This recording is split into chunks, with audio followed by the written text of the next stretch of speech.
Hey everyone, Jonathan here. Hope you're all doing great. Actually, I just wanted to talk today about what I think is one of the most powerful yet underused tools when it comes to us just working with our own personal finances, and it's having regular money meetings.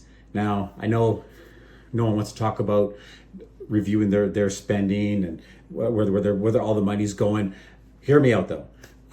It's not about some kind of boring process. You take a couple hours and you're just reading over spreadsheets and having to learn all these new programs and kind of dialing every single little dollar. What I'm talking about is taking 15 to 30 minutes a week, or at least once a month, reviewing everything so you can take control of your money. Honestly, once you do this, it helps reduce the financial stress, and it really helps you start building your financial momentum so that you can hit these other goals that are in place that you really want to do, that are really important to you.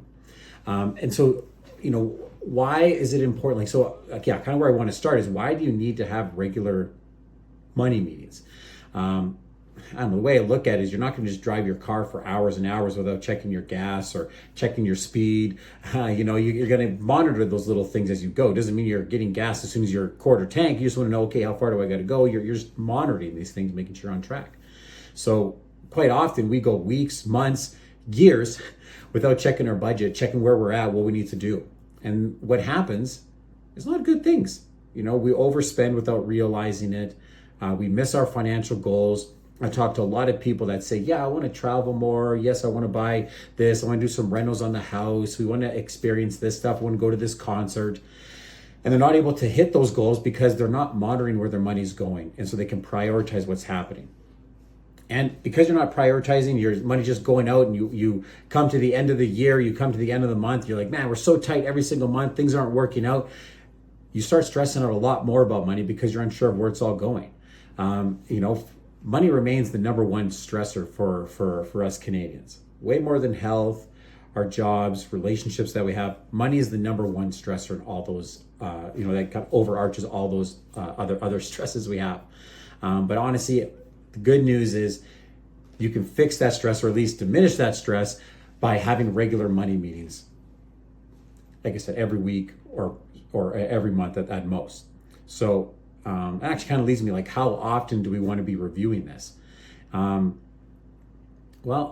it definitely evolves as you start doing it. It can change as you start getting a handle on things. Things are more in control. You've got it dialed in a lot more, but you want to start more frequently than less frequently.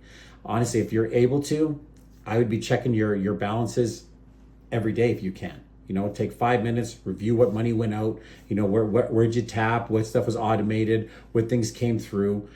Getting a good idea every day starts letting you know, okay, where's this money going, really quick. Now, I know it helps build awareness, which is great. And that's a big piece of that, is having the awareness of where your money is going.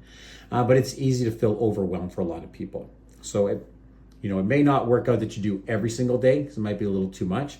But the ideal starting point would really be weekly. Review your spending every week. Start categorizing purchases, flagging unnecessary spending that you don't need to be doing. You can, as you start doing this weekly, you know upcoming bills. Okay, the mortgage or rents this week. Okay, we got our utilities this week. You've got these bigger bills that kind of come up. You can start planning for that and making sure you're in a good position to make all that happen. And what I find, it takes 15, 30 minutes to do it this way. You do 15, 30 minutes, maybe at the beginning, 30 minutes, because you're categorizing stuff. You're figuring out, okay, what's actually groceries, what's actually this. So it takes a little while. And sometimes, on that note, sometimes it's difficult to know, like, hey, we shop at Costco. We got a family. We shop at Costco. Well, just because we shop at Costco, not everything is groceries there. Sometimes it's clothes you're getting. Sometimes it's electronics. Sometimes it's, there's different things you're buying at Costco that you can't categorize under one factor. So sometimes with things like that, I just put my categories as Costco. And so I know, hey, we're spending a lot at Costco right now. What's going on? Or things are good, hey, whatever it is, right? But take 15, 30 minutes. It's going to take a little bit longer on the front end for the first 2-3 weeks as you're dialing in your tracking. But you do that once a week, Sunday night, Saturday morning, kind of whenever you got a bit of time, just hop in front of the computer, take a look at that. But that's really the sweet spot. The weekly reviews give you time to catch issues quickly without letting them spiral or things get too far down the road. Now, once you've done weekly for a few months, 2-3 months kind of thing, you don't need to be meeting weekly all the time to review these things. Again, still good if you like it. If it's helping, keep doing it. But you could probably move to like monthly, which is great for stability, just knowing where everything is at. It helps you look at your full month's income, helps you know what you're spending, you know where things are at, you know where the bills are coming in. You just have that awareness available. You're comparing it to your budget. You're able to just kind of track, hey, am I over, am I under, how am I doing here? And you can also plan for next month. So you know, okay, hey, Christmas is coming.